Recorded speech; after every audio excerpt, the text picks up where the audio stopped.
the Family Emergency Plan.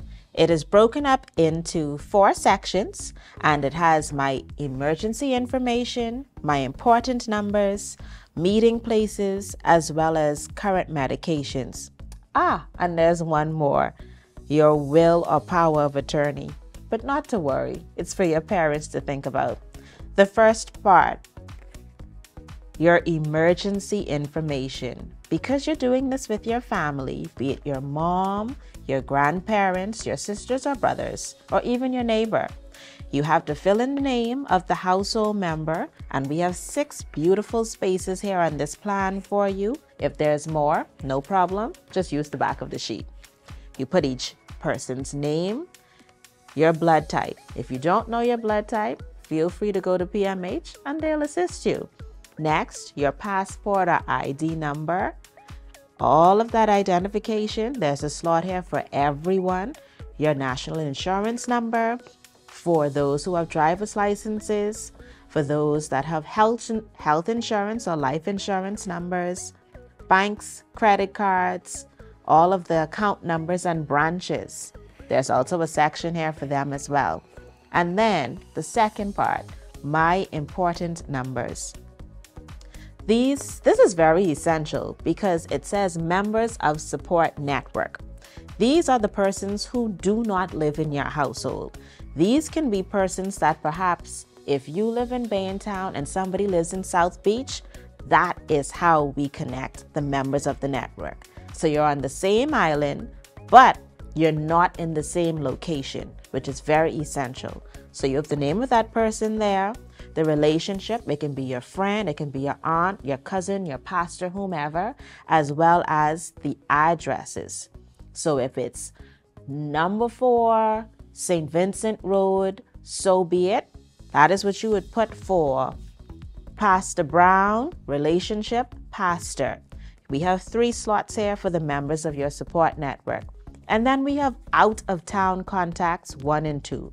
We have at least 2 persons that do not live in the same location as you. We need to know the name of that person, the relationship of that person, the addresses of that person, but also the numbers of all of these persons. Why? Because in the times of disasters, you will find that if your family knows this plan, and if you and your aunt and your cousins, if for whatever reason you are separated, you call these important numbers, you let them know that I, Siobhan, am okay.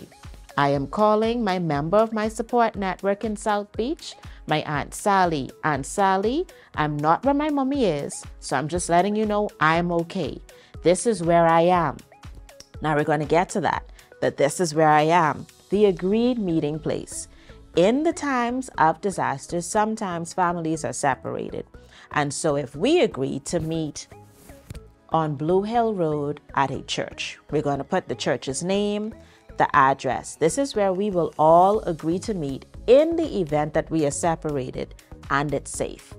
The alternate meeting place, the second place, in case we can't get to that church on Blue Hill Road, then we will go to the Salvation Army. The second place, Salvation Army. That's our second agreed place. So if something happens to us, we know we're going to Blue Hill Road once it's all clear. And if not, if Blue Hill Road is not safe, we will go to the Salvation Army. Next, medications. Many of us have ailing grandparents, siblings, friends who live in our households. Put the names of the persons there. If you have any allergies, I may be allergic to nuts as well as citrus. And so I need to write all of that down. If there's any medication that I'm taking, we all fill that in for each person. How many times a day? Dosage. The quantity, how much? How many milligrams or grams? Times taken. How often do you take this medication? The actual doctor. Which physician did we go to? And lastly, where is this medication stored in your home? Of course, it should be in your to-go bag. But if it's not, where else in your home can you find it? And the reason why this is so important too is because you can have this on your home, in your fridge, You can also have this in your to-go bag. Everyone has this in their to-go bag, because if an emergency medical officer comes to your home to save you for whatever reason, and they see this information then becomes important to them as well. So while a plan is essential for your household during times of disasters, for those that are with you, it's also important information for people to know who are coming to save you.